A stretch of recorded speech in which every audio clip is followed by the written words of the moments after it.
Bonjour à tous, ici Nata, votre animatrice du balado Nata PR School. Vous êtes un entrepreneur ou un directeur de marketing et vous êtes sur le point de lancer un nouveau produit ou service? Ou vous vendez vos produits depuis un bon moment déjà, mais vous souhaitez savoir comment augmenter votre visibilité, vous faire connaître et toucher plus de clients? Chez Nata PR, nous traitons tous les jours avec de vrais clients et nous vous enseignons des solutions RP faciles, amusantes et honnêtes. Vous apprendrez ici les étapes simples pour combiner la force des relations publiques aux médias sociaux dès maintenant. Suivez-nous.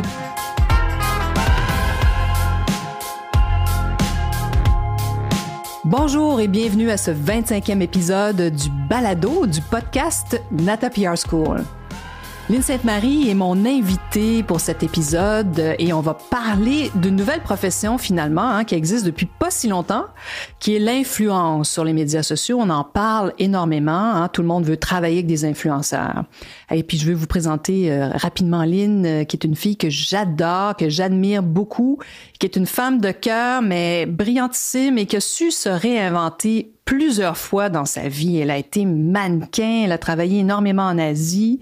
Elle est devenue une Miss Météo, vraiment appréciée puis adorée du public. Puis au fil du temps, elle a gardé ce contact-là avec ses fans que je trouve extraordinaire.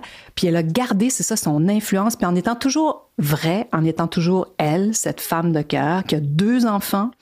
Et puis elle est pour nous à l'agence vraiment une influenceure, j'aime bien dire ça, une influenceur qui possède une vraie communauté très engagée, puis on adore travailler avec Lynn. Alors, bienvenue Lynn, merci d'avoir accepté mon invitation à ce 25e. Merci pour l'invitation Nathalie, puis bravo à toi parce que j'ai écouté plusieurs de tes podcasts et je suis vraiment impressionnée.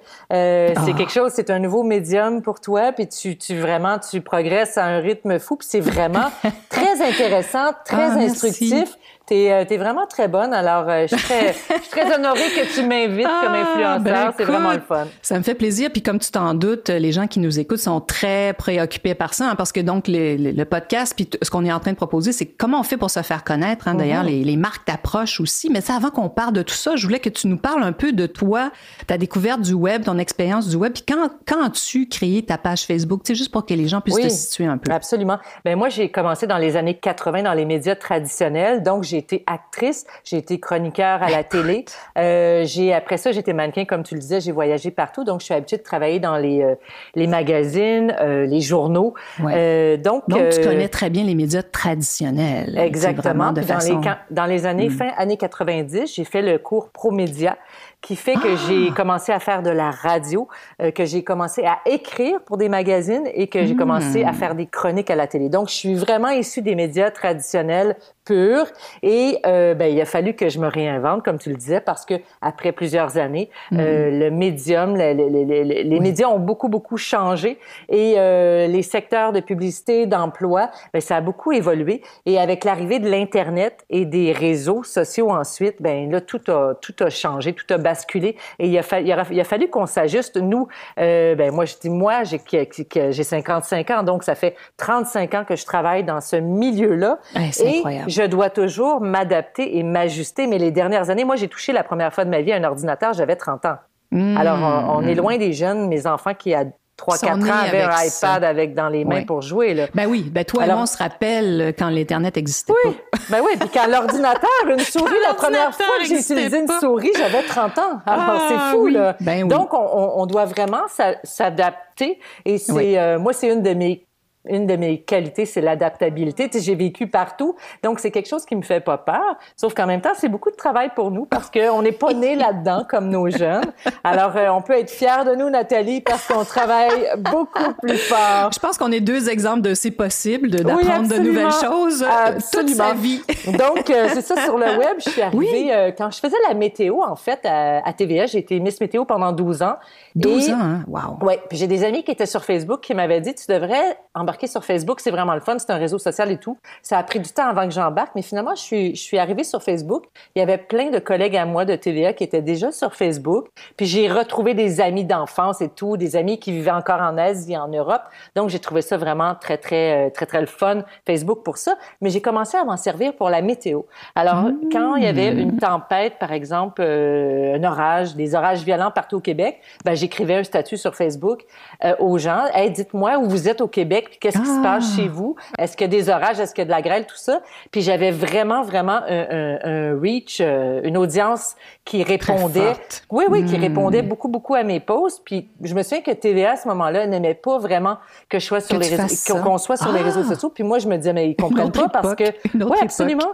Parce que ça fait 12 ans que je suis sur Facebook. Puis ils nous surveillaient. C'était comme une police de Facebook, des réseaux sociaux. On avait tous peur au début. Qu'est-ce qu'on va faire avec ça? Puis moi, je me disais, ben non, au contraire, ça me donne une audience qui participe. Qui après va te regarder à la télé en plus. Qui sont impliqués dans le processus. Puis donc, c'est comme ça que j'ai démarré ma page Facebook. T'étais encore Miss Météo quand t'as démarré ta page. Absolument. Puis quand j'ai lancé mon blog aussi, Tornado, qui va avoir 8 ans, j'étais encore à la météo. Puis c'est une copine de TVA qui me disait, pourquoi tu lances pas un blog? Tu as tellement une communauté qui te suit sur Facebook. Très engagée, comme on dit dans nos termes. Hein? C'est ça, exact. Puis quand j'ai lancé mon blog il y a 8 ans, ben le premier mois, j'avais comme 21 000 followers le premier mois, ce qui pour moi était énorme parce que j'avais peur d'avoir 0 lecteur quand j'ai lancé mon blog.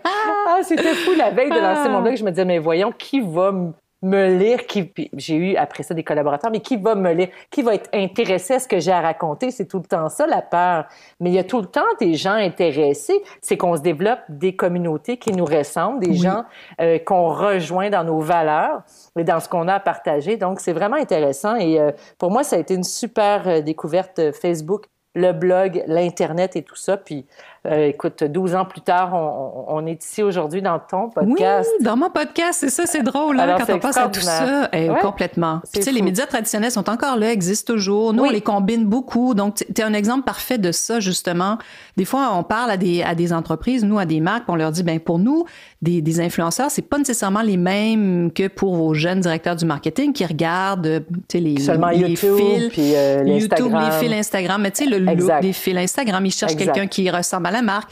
Mais pour moi, tu demeures un influenceur qui est très important parce que justement, tu as cette connaissance aussi des vrais médias, puis que ben des fois, ça t'arrive, on t'invite. Donc, tu peux à la fois parler d'une marque sur tes plateformes de médias sociaux, mais des fois, on peut t'inviter, tu peux parler d'une marque dans un magazine ou à la télé ou à la radio ou dans un podcast. Exact. Moi, je suis encore très, très ouverte à travailler. Ben, tu vois, j'étais 4 ans sur l'émission Marine Orsini en beauté. Oui, ça, c'était fantastique. J'étais dans le magazine Bel Âge où je travaille, avec qui je collabore encore. J'étais donc sur différentes plateformes, télé, magazine aussi. Et moi, je trouve que c'est un tout. Donc, j'aime vraiment travailler sur dans différents types de médias. Tu sais, si je pouvais être à la télé, à la radio, dans un magazine et sur les réseaux sociaux, sur mon blog, je trouve ça extraordinaire. T'es vraiment comme 360. Exactement. Tu rejoins des gens différents, des crowds différentes. Et c'est une façon différente de travailler, ce qui fait que notre emploi d'influenceur, blogueur, chroniqueur, / tout ce que tu veux, ben c'est jamais plate, c'est toujours rempli de surprises. Moi, je m'ennuie jamais. Alors, c'est ce qui est vraiment très, très, très cool de tout ça. Si on parle d'influence, c'est un mot très à la mode, mais qu'est-ce que ça veut dire pour toi, dans ton univers à toi, l'influence, selon toi, de ta petite définition à toi, qu'est-ce que ce serait? L'influence, là, c'est vraiment... pour moi, c'est pas du tout le nombre d'abonnés sur Instagram d'être influenceur, OK?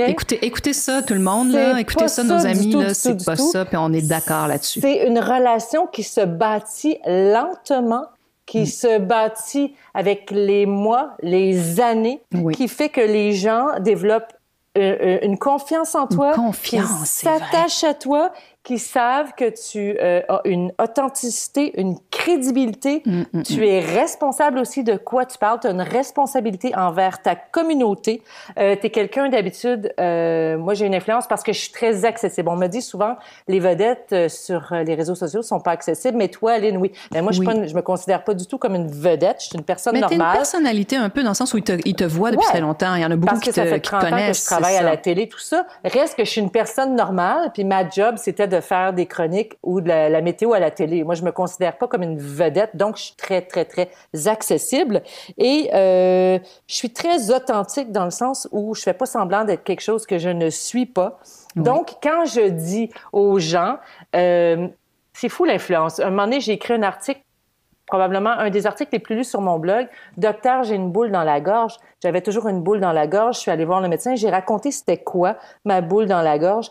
Et avec cet article-là, qui a été lu des milliers et des milliers de fois, des dizaines de milliers, et même plus, j'ai des gens qui m'ont écrit puis qui m'ont dit « Lynn, je suis allée voir des médecins et toi, avec toi, je viens de trouver c'est quoi mon problème de santé. » C'est alors, incroyable, hein? L'influence, c'est pas juste de vendre, d'aider une marque à vendre des objets ou des services. Oui. C'est aussi l'influence sur...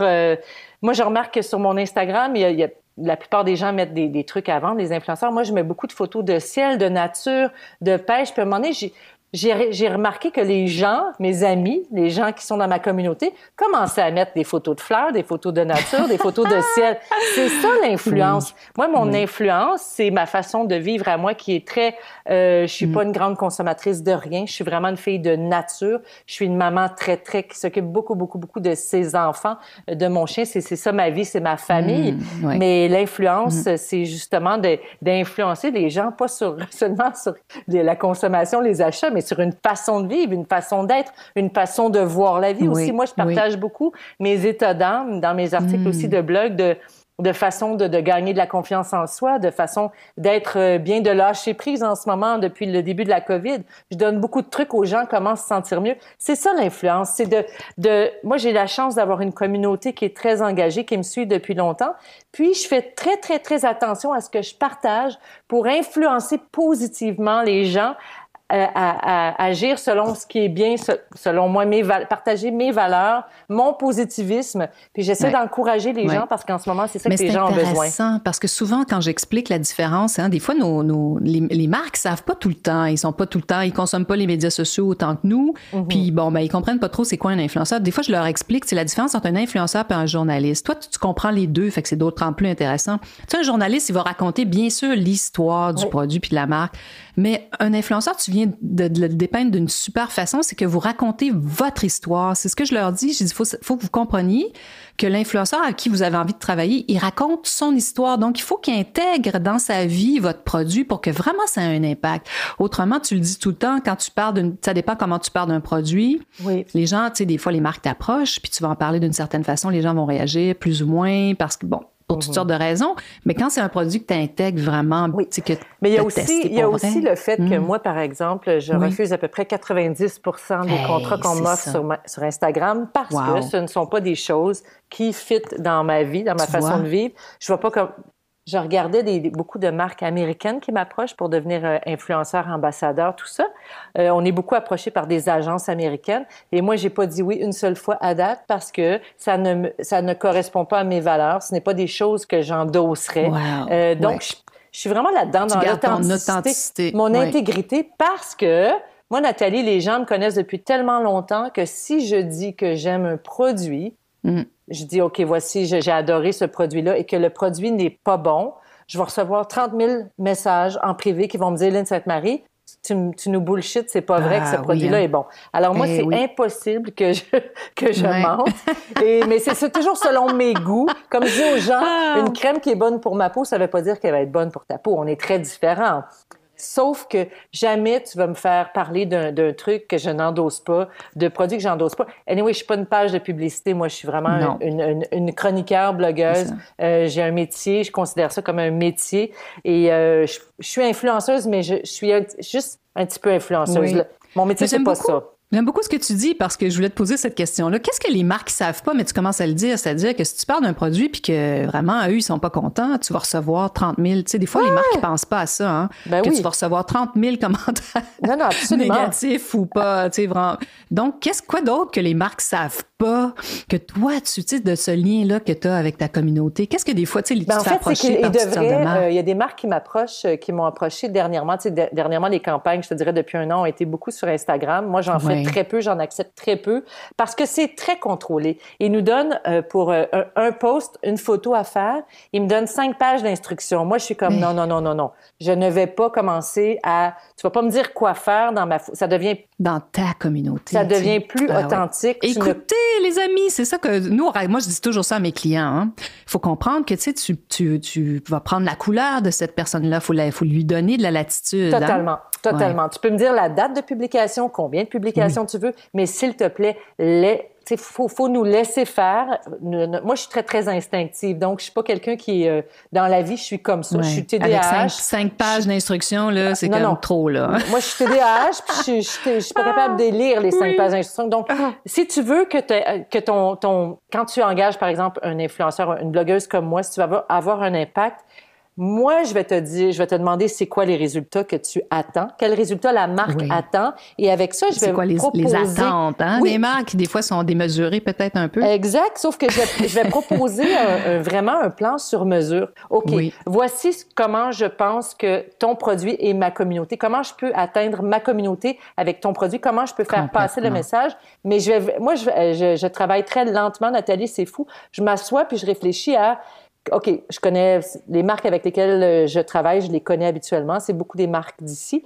Et je réfléchis à comment je peux aider cette marque-là avec le produit lancé à atteindre ma communauté pour que le message passe puis que les gens aient envie d'essayer ce produit-là que moi, j'aurais testé au préalable et tu leur fais découvrir quelque chose. Mais j'adore ce que tu dis, puis ça, c'est tellement important. C'est comment tu peux aider cette entreprise-là. C'est formidable que tu dises ça. C'est comment tu peux l'aider, puis en même temps, comment cette aide-là, tu peux la communiquer à tes fans. C'est comment tu peux les mettre en contact avec tes fans pour que tout le monde soit content, dans le fond, pour qu'eux, ils disent « Ah, tiens, je connaissais pas cette marque-là, ça me semble intéressant. » Puis Lynn en parle d'une façon qui me touche, finalement. Okay. Donc, les influenceurs comme moi, par exemple, la plupart des influenceurs s'adressent à des gens de 30 ans et moins, OK? Moi, dans mon cas, je m'adresse aux gens de 35 à 65 ans. Qui ont les budgets, les amis, écoutez, c'est ceux qui ont de l'argent pour consommer. Oui, exact. Mais c'est aussi une communauté qui est totalement différente de la communauté des milléniaux et des gens de 30 ans et moins et de ma fille ado qui regarde beaucoup de YouTubers d'Instagram et ma fille a 13 ans. Donc, tu peux pas me dire à moi comment parler à ma communauté comme tu dis aux influenceurs de 30 ans et moins. Moi, les miens, c'est la génération X, la génération des baby boomers. Je parle à ces deux générations-là qui, comme moi, n'ont pas été élevés avec l'Internet, les réseaux sociaux, qui sont issus des médias traditionnels, qui sont habitués à une autre façon de consommer aussi. C'est beaucoup de monde, ça, les amis. Exact, c'est énormément de gens. Beaucoup de consommateurs. Nathalie, quelqu'un comme moi, faut que les marques me fassent confiance, puis que je leur dise, OK, moi, voici ce que je pense, voici ce que je pense que je devrais faire pour t'accompagner, ton produit afin d'atteindre ma communauté, parce que c'est moi qui connais ma communauté. C'est pas le client, c'est vraiment ma communauté de femmes québécoises de 35 à 65 ans. Elles me suivent depuis 12 ans. Oui, donc, parce que tu la racontes, ta réalité depuis 12 ans. Je sais exactement à quoi ils réagissent. Quand je dois publier mon billet de blog ou ma photo, tu sais, c'est vraiment de laisser de laisser l'espace aux créateurs, mais peut-être que les créateurs plus jeunes ont besoin de plus d'encadrement. Je sais pas. Mais ou ils connaissent pas bien leur communauté. C'est peut-être ça. C'est différent. La communauté Instagram, c'est une communauté très volatile versus moi, ma page Facebook, je suis rendue à 40 000 followers qui sont là depuis mes débuts en météo. Donc, ils me suivent depuis 12 ans. Ils me connaissent depuis que j'ai 20 ans. C'est complètement différent. Ça. C'est très différent. Puis comme tu dis, tu as développé vraiment une vraie relation avec ces fans-là. Moi, je réponds à tout le monde, Nathalie. Je réponds à tout le monde qui m'écrit. Wow. Tout le temps. Formidable. Donc, c'est vraiment très différent. Puis je voulais que tu nous donnes un exemple parce que, il y a des gens de marketing qui vont nous écouter, des entreprises, des entrepreneurs. Donne-nous un exemple de ce qui a bien fonctionné puis pourquoi une campagne là, que tu aurais fait pour une entreprise. Tu n'es pas obligé de nommer la marque, bien sûr, mais... Écoute, il y a toutes sortes de trucs qui ont vraiment bien fonctionné parce que j'ai... Puis pourquoi, après? Dis-nous pourquoi tu penses que ça a fonctionné. C'est des petits trucs très ludiques aussi. Faut qu'il y ait un côté très le fun, hein. Quand tu fais quelque chose, une collaboration avec une marque, tu sais, je fais des trucs avec des pharmaceutiques, des produits, puis ça fonctionne bien. c'est des choses plus sérieuses, mais en même temps, il y a des choses très cool. Et ce que j'avais fait, c'était une campagne avec une compagnie de vêtements qui me commanditait une robe pour un gala, le gala des Gémeaux, donc tapis rouge, soirée événementielle et tout. Et j'avais eu cette idée-là, j'avais dit, OK, je vais venir dans votre magasin, je vais me photographier avec 4 robes différentes, puis on va demander aux gens de voter pour la robe qu'ils veulent que je porte. J'avais mis les photos une à côté de l'autre sur Instagram, sur Facebook, puis j'avais dit à la marque, est-ce qu'on peut offrir un certificat de 100 $? 100 $, c'est très peu payé. La marque m'offrait à moi la robe. Donc je n'étais pas rémunérée non plus. Et on offrait 100 $ pour la participation aux gens. Et le reach seulement sur Facebook de mon concours avait dépassé le 1 million de reach, là, sur Facebook seulement. Et sur Instagram, moi qui n'ai pas très Instagram, je suis Instagram, j'ai comme 13 000 followers, mais c'est pas ma plateforme. Ben, ça avait rejoint une couple de... Oui, aussi. Donc ça a été vraiment un reach de fou. Au-dessus d'un million. Donc, ta communauté aime se prononcer sur ce que tu fais. Ma communauté adore voter sur ce que j'ai apporté. Mais j'ai aussi des trucs As-tu porté la robe qui a remporté le prix? C'était entre deux choix, mais j'avais déjà fait mon choix. L'histoire, je ne le disais pas avant, c'est très mais drôle. J'avais déjà fait mon choix. Mais c'est très cool. Mais j'ai fait aussi une campagne pour un matelas dernièrement. J'ai approché une marque pour un matelas, tout ça. Et il me disait qu'ils en ont tellement vendu. Alors, c'est parce que moi, le matelas, j'avais mal partout, puis j'ai plus mal nulle part. Puis je le connaissais un peu, le matelas, puis j'avais été l'essayer, puis je me disais, OK, ça, pour moi, ça va faire la différence du monde.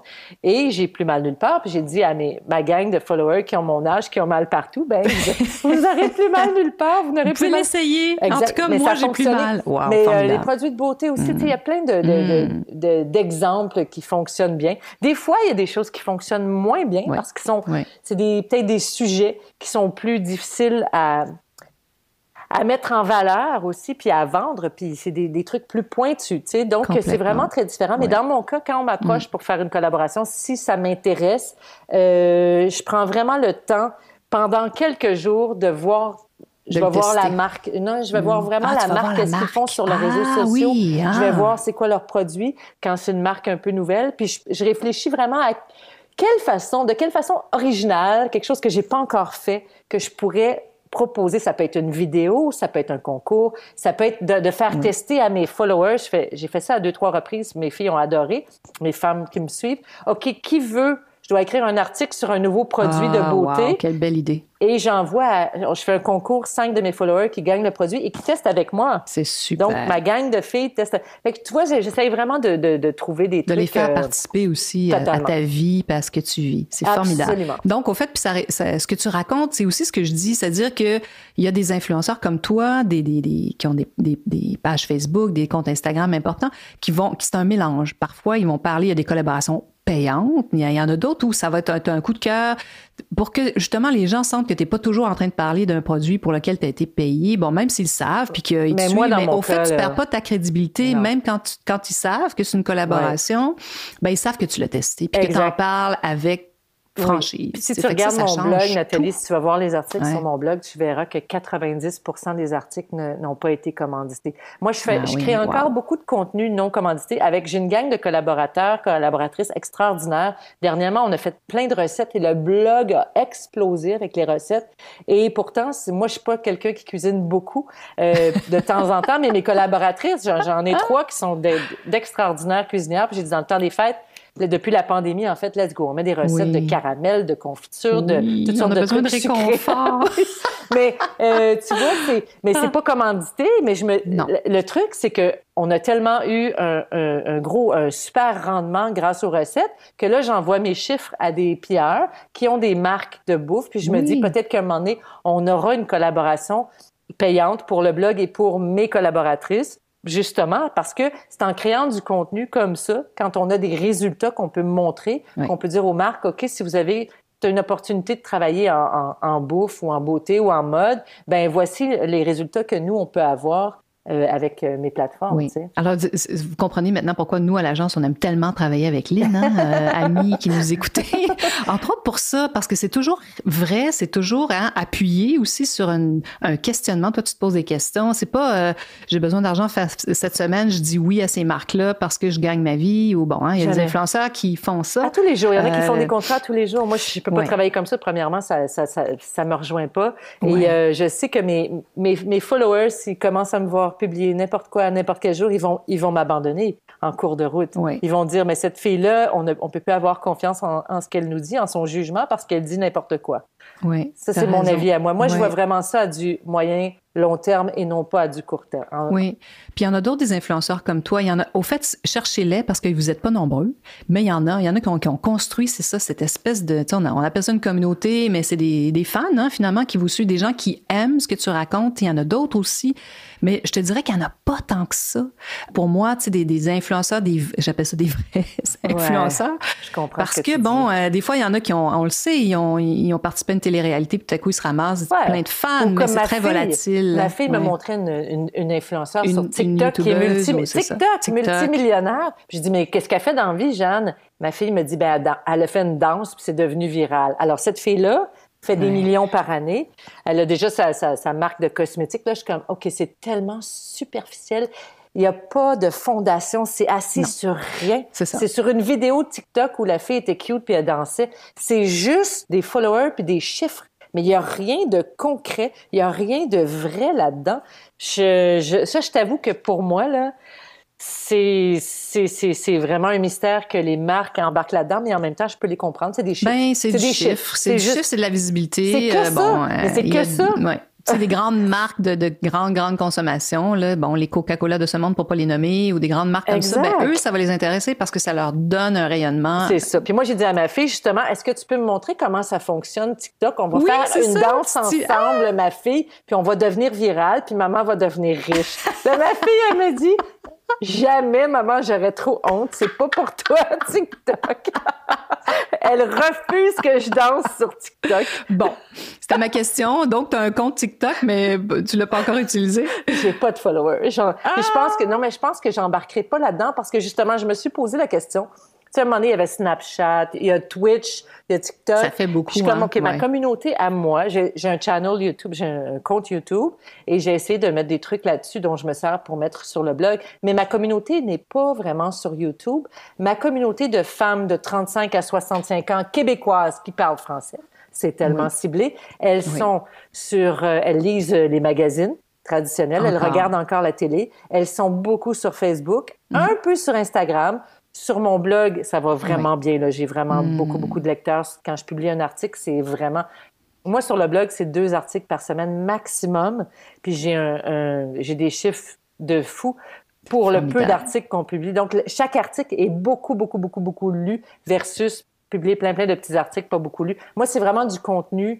À chaque fois qu'on publie un article, c'est vraiment... c'est important, ce contenu-là. Les gens oublient ça. Oui, mais moi, le blog, c'est... Je demande à mes collaborateurs... OK, je leur colle je leur demande de m'écrire des trucs parce que je vois qu'ils s'intéressent à telle chose, mais c'est vraiment toujours en fonction de est-ce que ça va intéresser notre lectorat? Est-ce que ça va intéresser nos femmes de 35 à 65 ans? Est-ce que c'est quelque chose pour les aider? On veut aider, on veut donner un service, on veut influencer justement quoi regarder à la télé. On regarde des séries télé. Qu'est-ce que vous avez envie de voir? Moi, je vois, j'ai eu un coup de cœur dernièrement pour une série télé, puis je l'ai partagée. La série française. Oui, je m'improvise Lupin, je m'improvise chroniqueur culturel parce que je voulais être chroniqueur culturel. Mais tout ça pour dire que ça a été tellement lu parce que les gens l'avaient pas encore vu. Puis moi, j'ai dit, OK, voici ce que j'en ai pensé. Donc, c'est toujours il y a toujours une réelle... Au fait, tu te poses la question, est-ce que ça va servir? Puis comment je peux... tu sais, des fois, ça peut divertir même tes fans. Absolument. À la limite, leur faire plaisir ou leur apporter des solutions. Exactement. Mais moi, je veux toujours... tu sais, je me dis en ce moment, en temps de pandémie, maintenant, les gens ont besoin d'être divertis aussi. De quoi mes followers? Qu'est-ce qui va leur faire du bien d'entendre? Qu'est-ce qui va leur faire du bien? Oui, tout le temps. C'est tout le temps dans cet esprit-là. D'aider les femmes, mettons, par exemple, ne savent pas quel mascara choisir, je vais faire, OK, on va tester plein de mascaras, on trouve les 3 meilleurs en bas de 10$. Tu sais, c'est aussi simple que ça, mais on va aider les gens dans leur façon de consommer aussi. Et puis, qu'est-ce que tu penses que c'est le futur, là? C'est difficile de parler du futur, puis tout va tellement vite, là, puis on est encore en temps de pandémie. Mais qu'est-ce que tu sens? Ça va vers où, tout ça, ces médias sociaux-là, selon toi? Je t'avoue que j'espère que ça ne durera pas tout le temps, cette superficialité-là, ce côté-là, les gens qui sont achetés des followers. Là, les comptes TikTok, on le sait. Oui, t'as raison. J'espère que ça va... moi, je crois que le marketing d'influence va continuer. Ça a toujours existé. Oui, tu sais, dans le bon vieux temps, c'était des personnalités qui parlaient de produits. De Weight Watchers, oui, des marques, tout ça. Effectivement, des vedettes. C'est différent avec les médias sociaux. Avec des micro-influenceurs, des nano-influenceurs, puis tout ça. Je pense que ça va continuer, mais j'espère que ça sera basé de plus en plus sur des valeurs solides, sur du vrai, et non pas juste sur des chiffres. Parce que c'est beau d'avoir une visibilité, mais est-ce que tu influences réellement? Oui. Et sur l'authenticité des gens, on en parle de plus en plus. Il y a des influenceurs qui sont en train de devenir authentiques. Ils deviennent authentiques. Ils se prononcent « je vais devenir authentique ». Oui, non, mais c'est un peu comme un jeu. Mais il faut être nous-mêmes. Puis ce dont on parle, ça doit être vrai. En tout cas, puis à suivre, tu sais, c'est vraiment à suivre. C'est difficile de savoir ce qui s'en vient parce que ça change tellement vite. Hein? Très rapidement, je suis d'accord avec toi. Tu sais, il y a 5 ans, c'était Twitter, la plateforme. Là, tu sais, c'était absolument, comme on ne parlait que de ça. Ça bouge, ça varie. Donc, mais l'important, c'est d'être pour nous, l'important, autant toi en relations publiques que pour moi, créateur de contenu, c'est de vraiment de garder l'œil ouvert, de regarder ce qui se fait. Mais on est habitués. Ben oui, nous, on est la génération oubliée, hein, la génération X. Donc, on passe notre temps à apprendre des nouvelles affaires. Exactement, mais c'est bien correct parce qu'on s'ennuie pas puis on va demeurer jeune très longtemps. Ah, complètement. Moi, j'ai décidé que j'étais la Jane Fonda des RP. Tu vois, j'ai 30 ans devant moi. Mais moi, je vais être la comment je pourrais m'appeler? La Jane Fonda des blogueuses. Brigitte Bardot, non, Brigitte Bardot. La Brigitte Bardot des blogueuses. Un peu, pourquoi pas? Non, pas ça. On va se trouver je vais me trouver un autre modèle. On va trouver un autre modèle. Puis en terminant, Lynn, si on veut travailler avec toi, comment on fait pour te joindre? Ah ben c'est très facile. Je suis tellement, comme je dis, je mets tes coordonnées aussi en bas de note, bien sûr, du podcast, mais la meilleure façon... Blog. Sur les réseaux sociaux, c'est toujours très facile. Sur Facebook, sur Instagram, Tornadros, sur mon blog si vous aussi, voir, exact. Non, mais par les réseaux sociaux, même les gens qui veulent me parler rapidement, là, ils vont sur Facebook, sur Instagram, puis je réponds très, très rapidement. Parfait. Alors, merci beaucoup de l'invitation. C'est super intéressant. Écoute, c'était un plaisir. Puis je suis sûre que beaucoup de gens vont apprécier cette conversation-là parce que c'est très mystérieux, hein, cette nouvelle profession de l'influence. Qu'est-ce que ça veut dire puis qu'est-ce que c'est? Absolument. Puis des fois, nous, on a beau expliquer à quelqu'un, c'est toujours pareil, tant que t'as pas vraiment mis les mains dedans ou travaillé avec des influenceurs, c'est très difficile. Mais nous aussi, on est en apprentissage. Hein. On continue d'apprendre parce que ça évolue, comme on le disait, tellement vite. Puis il y a toujours des nouveautés, des demandes de la part des marques, des compagnies de publicité, tout ça. Alors, on s'ajuste au jour le jour, un jour à la fois, puis on apprend. Merci infiniment, Lynn, d'avoir accepté mon invitation. Avec grand plaisir. Vous êtes curieux et souhaitez en savoir plus sur comment implanter des stratégies de relations publiques? Rendez-vous sur natapierre.com et inscrivez-vous sur notre liste. Vous recevrez le modèle NataPR pour créer une campagne RP réussie. Et si vous souhaitez devenir client, contactez-nous à natapierre.com. Nous attendons vos commentaires. À la semaine prochaine!